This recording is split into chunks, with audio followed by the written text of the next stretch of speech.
If Delhi has its Jantar Mantar, Jharkhand now has its own. For the last 10 days, Jaipal Singh Munda Stadium in Ranchi has turned into the epicenter of one of the state's biggest youth protests. From students and job aspirants to political leaders, everyone is gathering at one place with one message: give us fair exams, not broken dreams. The trigger is the alleged paper leak in the JPSC and JSSC recruitment examinations. Protesters claim merit has been compromised and are demanding justice before another generation loses out. The agitation has now entered a tougher phase. Student leader Devendra Nath Mahato has begun an indefinite hunger strike, saying the movement will continue until the government accepts the key demands. Those demands include cancelling the 14 JPSC preliminary examination, ordering an independent CBI probe into JPSC and JSSC recruitments, issuing fresh notifications for pending examinations, and resolving long pending age limit concerns. In fact, the movement has also gathered political momentum. BJP MP Nishikant Dubey backed the protesters, alleging years of corruption and nepotism in recruitment.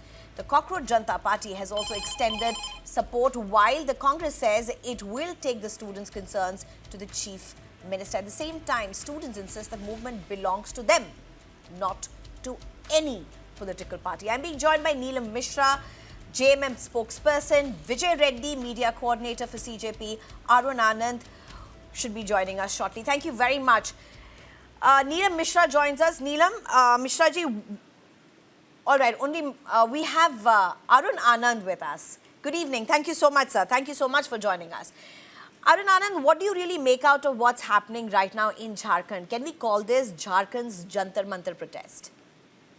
No, I think one should not draw comparison between two protests, because the demands are slightly basically different. Also, the context is also different. It is more about job related exams, and they have been it's basically about the Public Service Commission examinations, and it was though it is also a competitive exam, but the protest so far, what I have learned at Jantar Mantar has largely in Jharkhand has largely been pretty peaceful.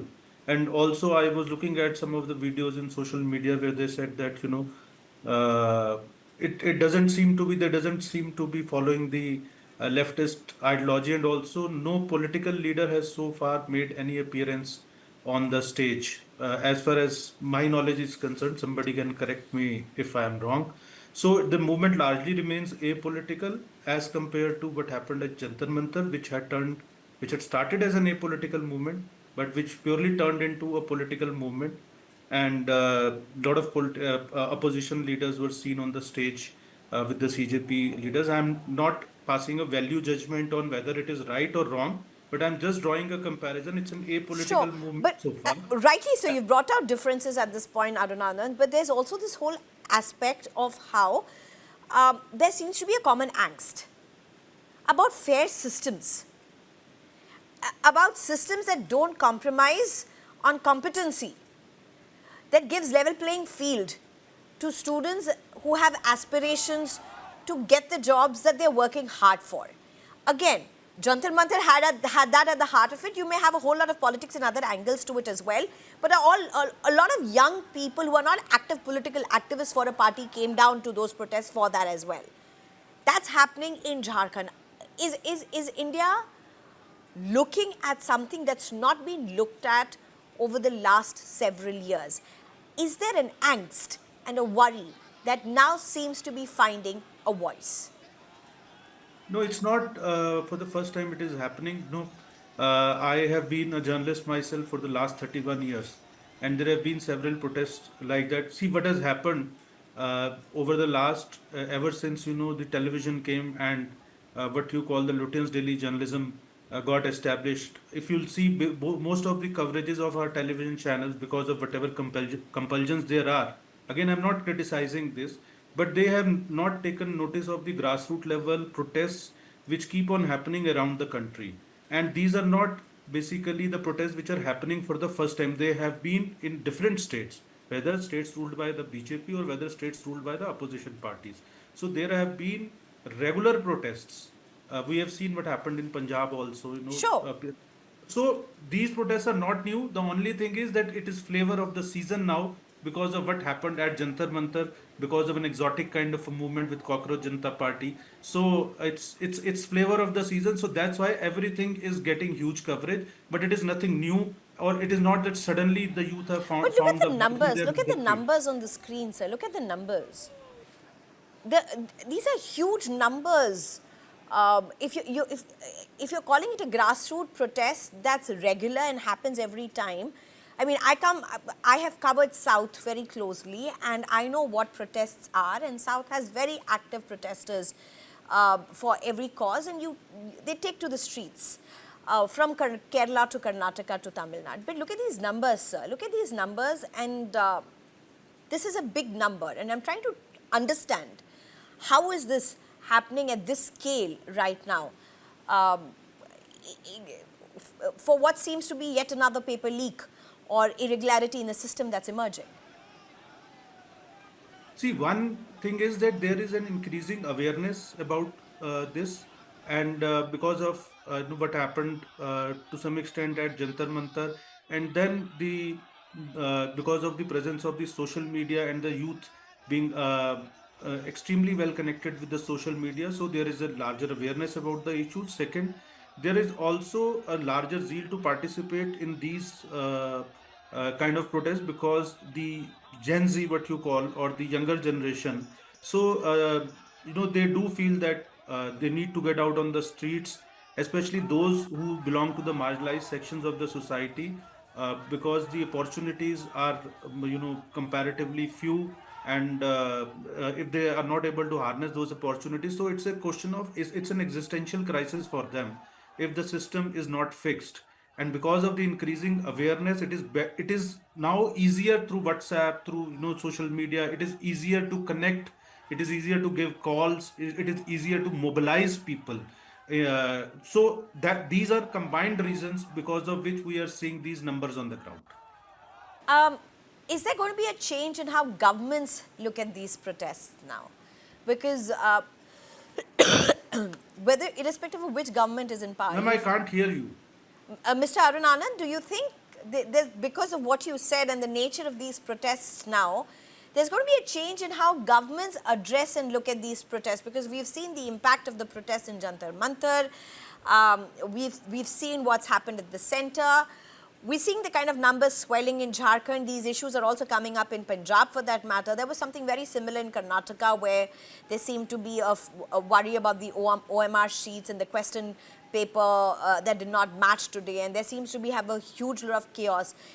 With what we have witnessed over the last few days, do you think that the attitude of governments to these protests, particularly protests by young people, is going to change? There's going to be more reception and dialogue. See, Atal Bihari Vajpayee, there is a very famous speech of his, and he said, सरकारें सरकारों की तरह चलती हैं और कमोबेश सारी सरकारें एक ही तरह होती हैं. बस जो है कुछ थोड़ा 19-20 का फर्क होता है. So for your viewers in English, what Vajpayee ji said was largely that governments largely behave in a similar manner, and there's hardly basically a slight difference between certain governments, but largely this is what you call the character of the system, Right. character of the power. So of course governments who are receptive, so they will survive and they will be able to regain the popularity, at least if they are seen trying to fix the system. And the governments who are not receptive, and the governments who are not sensitive enough, so they will be booted out by the people of the country. And that is what has happened in the past. The same leaders who come with extremely good majority, and suddenly in the next elections they are losing miserably. The reason is because you don't have your ear to the ground, you're not Right. sensitive towards this thing. But I do hope that this system will get largely Okay. kind of fixed. Okay, I'm being joined by Vijay Reddy. Good evening, Mr. Vijay Reddy. Thank you so much for joining us. We're completely out of time, but I do want to take one question from you. How do you look at the protests in Jharkhand? Cockroach Janta Party was at the helm of all the protests that we saw in the national capital as well. They have said that they're going to go and back students and their protests and their causes across the country. How is CGP looking at the protests that are happening at happening in Jharkhand? So what's happening in Jharkhand has started even before the whole Jantar Mantar event has concluded. So this is something that is happening across the country.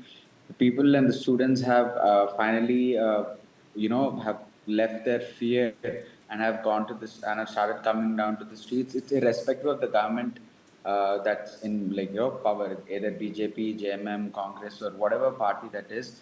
One thing is clear that the education is department or the education ministry is being taken for granted. Right. Nobody is trying to take it seriously and be accountable for it. So we definitely are going to discuss this during the meeting that will be held in Shambhaji Nagar on the 5th and 6th of this month. And we are hopeful that a dialogue will be, opened between the Jharkhand government and the protesters, and justice will be served. Right. Do you see such demands intensify across states? You're having similar issues in Punjab, Karnataka, and other places as well. Yeah, even in Punjab, I believe it was an exam cheating case that was reported and not a paper leak. But irrespective, even cheating shouldn't happen. The governments have to make sure everything is in place. And even Karnataka, we have heard Mr. Priyank Kharge pass a statement that let there be protests and be hunger strikes. So I don't know with which context he made that statement as of yet now. But people don't have to protest. That's the whole point. We don't have to do hunger strike. We don't have to gather at large numbers. It's for you, the governments, to prevent those, have a dialogue, and then make sure it's leak proof, cheat proof, and and also when you protest in Jharkhand, I've learned that the main leader has gone on hunger strike there. So we hope Right. no student has to go on hunger strike in this country. So we'll reach out to them and see what CJP can do during these So there seems agitations. to be some technical issue with your connection. I think we're totally out of time as well at this point. Thank you very much, Vijay Reddy, for joining us. And thank you very much, Mr. Arun Anand, for joining us. Thank you so much.